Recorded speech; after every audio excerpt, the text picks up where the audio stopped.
नमस्ते and welcome to Usha academy Bhopal. Students, आपको पता है कि हमारा सैनिक स्कूल की डेट काफी नजदीक आ चुकी है और इसी के साथ हमारे नए बैचेस भी स्टार्ट हो गए हैं। तो उसी के साथ साथ हम लोग आपसे एक नई फ्रेश वीडियो प्लेलिस्ट स्टार्ट कर रहे हैं, जिसमें मैं सबसे पहले आपको जीके के अंदर में बायोलॉजी पढ़ाने वाली हूँ। और बायोलॉजी में जो सबसे पहला टॉपिक हम कवर करने वाले हैं वो है ह्यूमन एनाटॉमी। ह्यूमन एनाटॉमी मतलब ह्यूमन का पूरा बॉडी स्ट्रक्चर। ह्यूमन जिस जिस कंपोनेंट से बना होता है वो हर एक कंपोनेंट, हर एक सिस्टम हम लोग कवर करेंगे। और इन टॉपिक से हमें काफी ज्यादा क्वेश्चंस अभी रिसेंटली देखने को मिले हैं। तो आइए शुरू करते हैं। तो जो पहला टॉपिक हम पढ़ेंगे ह्यूमन बॉडी स्ट्रक्चर से, वो होगा ह्यूमन ब्लड, मतलब कि ह्यूमन का रक्त। तो आइए देखते हैं कि जो रक्त होता है, जो ब्लड होता है, वो फ्लूइड कनेक्टिव टिश्यू होता है। फ्लूइड कनेक्टिव टिश्यू मतलब जो ब्लड होता है वो ह्यूमन की पूरी बॉडी को एक दूसरे से कनेक्ट करके रखता है, सारे पार्ट्स को कनेक्ट करके रखता है। वही हम देखते हैं कि 77.8 ऑफ टोटल वेट, ह्यूमन का जितना वेट होता है उसका 7.8%, 7 से 8% जो उसमें होता है वो ब्लड होता है। नेक्स्ट हम देखते हैं ब्लड की जो पीएच वैल्यू होती है वो 7.8 होती है, मतलब कि ब्लड जो होता है वो थोड़ा सा एसिडिक होता है। वहीं जो एवरेज ब्लड होता है, किसी भी ह्यूमन बॉडी में जो एवरेज ब्लड पाया जाता है वो 7 to 8 litres of the blood पाया जाता है।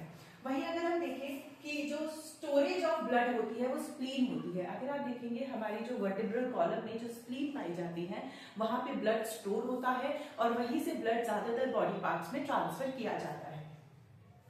आगे हम लोग देखते हैं कि ब्लड जो होता है उसमें दो तरीके होते हैं। ब्लड दो टाइप के होते हैं, दो चीजों से मिलकर ब्लड बनता है, प्लाज्मा और ब्लड कॉर्पुलस। प्लाज्मा और ब्लड कॉर्पुलस को जब हम मिला दे तो हमें ब्लड देखने को मिलेगा। तो देखते हैं सबसे पहले कि प्लाज्मा क्या होता है। प्लाज्मा जो होता है वो लिक्विड पार्ट होता है ब्लड का। आपने देखा होगा कि ब्लड जो होता है वो थोड़ा सा थिक होता है, दैट मींस उसमें लिक्विड और कुछ सॉलिड पोर्शंस भी होते हैं। तो वही जो ब्लड का लिक्विड पार्ट होता है उसे हम लोग कहते हैं प्लाज्मा। प्लाज्मा में 90% ऑफ वाटर होता है, 7% ऑफ प्रोटीन होता है और 0.9% ऑफ सॉल्ट होता है, वही 0.1% ऑफ ग्लूकोज होता है। ये अलग अलग वो न्यूट्रिएंट्स होते हैं जो हम अपनी डाइट में कंटेन करते हैं और यही सब डाइट जो न्यूट्रिएंट्स हैं वो जाके हमारे प्लाज्मा में मिलते हैं। आगे अगर हम देखते हैं कि फंक्शंस, प्लाज्मा का फंक्शन क्या होता है। स्टूडेंट्स, प्लाज्मा के जनरली दो मेन फंक्शंस होते हैं। सबसे पहला फंक्शन होता है ट्रांसपोर्टेशन ऑफ डाइजेस्टिव फूड। हमारा जो भी खाना डाइजेस्ट हो जाता है हमारे लार्ज इंटेस्टाइन में, वहां से जितने भी न्यूट्रिएंट्स होते हैं प्लाज्मा वो ट्रांसपोर्ट करता है बॉडी के अलग अलग फंक्शंस में। न्यूट्रिएंट्स, मिनरल्स, कैल्शियम, वाइटामिन्स, इन सबको हम लोग न्यूट्रिएंट्स कहते हैं, जो प्लाज्मा हमारे खाने से, डाइजेस्टिव फूड से अलग अलग बॉडी पार्ट्स में ट्रांसफर करता है।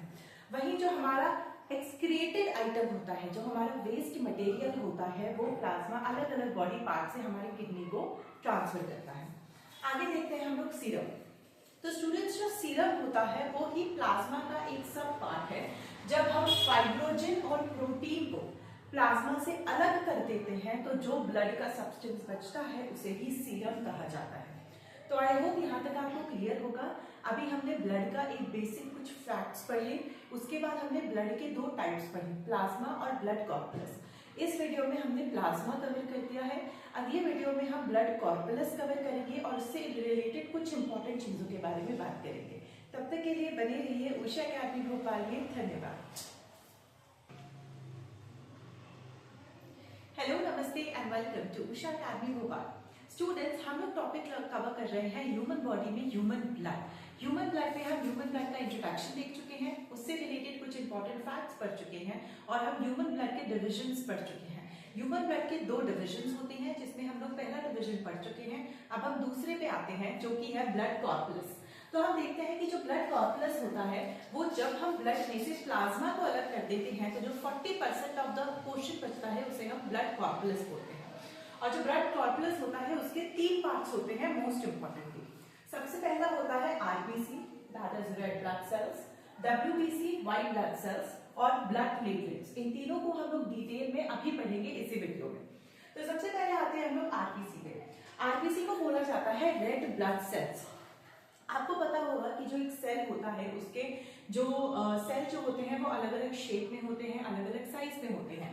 तो जो आरबीसी होता है वो डिस्क शेप का एक सेल होता है। आरबीसी में हम लोग देखते हैं कि न्यूक्लियस इसमें नहीं पाया जाता है। हर एक सेल के मिडिल में एक न्यूक्लियस पाया जाता है जो सेल की सारी एक्टिविटीज को कंट्रोल करता है, लेकिन आरबीसी में न्यूक्लियस नहीं पाया जाता। एक्सेप्ट ऐसे दो एनिमल्स हैं अर्थ पे जिनके आरबीसी में न्यूक्लियस पाया जाता है, जो कि है कैमल और ये है लामा। आप इसको स्टार मार्क बना सकते हैं क्योंकि ये क्वेश्चन पूछा जा चुका है। आगे हम लोग देखते हैं कि जो लाइफ स्पैन होती है, आपको पता होगा कि हमारे जो सेल्स होते हैं उनकी लाइफ स्पैन बहुत छोटी होती है। हर दूसरे तीसरे दिन हमारे जो सेल्स हैं वो मर जाते हैं और नए सेल्स बनते हैं हमारी बॉडी में। तो जो आरबीसी होता है, रेड ब्लड सेल, उसका लाइफ स्पैन 20 से 120 दिन तक रहता है। इसके बाद हमारी बॉडी में नए आरबीसी जनरेट होते हैं।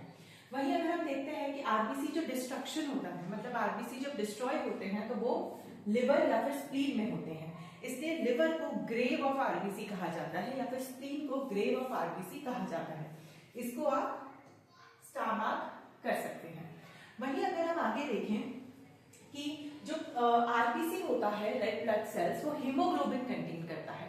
हीमोग्लोबिन में बेसिकली एक मिनरल पाया जाता है जो आयरन होता है, और यही हीमोग्लोबिन है जो रेड कलर प्रोवाइड करता है हमारे सेल को। वहीं जो आरबीसी का जो एक मेन फंक्शन होता है वो होता है कि हमारी बॉडी से ऑक्सीजन को लिवर, हमारे जो लंग्स होते हैं उससे सारे बॉडी पार्ट्स में भेजना, और सारे बॉडी पार्ट से जो कार्बन डाइऑक्साइड रहता है वो हमारे लंग्स में भेजना, ताकि वो एयर को प्यूरिफाई कर सके। आगे हम लोग देखते हैं कि हमारी बॉडी में कितना आरबीसी काउंट है, ये कौन मेजर करता है। तो एक डिवाइस है जिसे हम बोलते हैं हेमोसाइटोमीटर।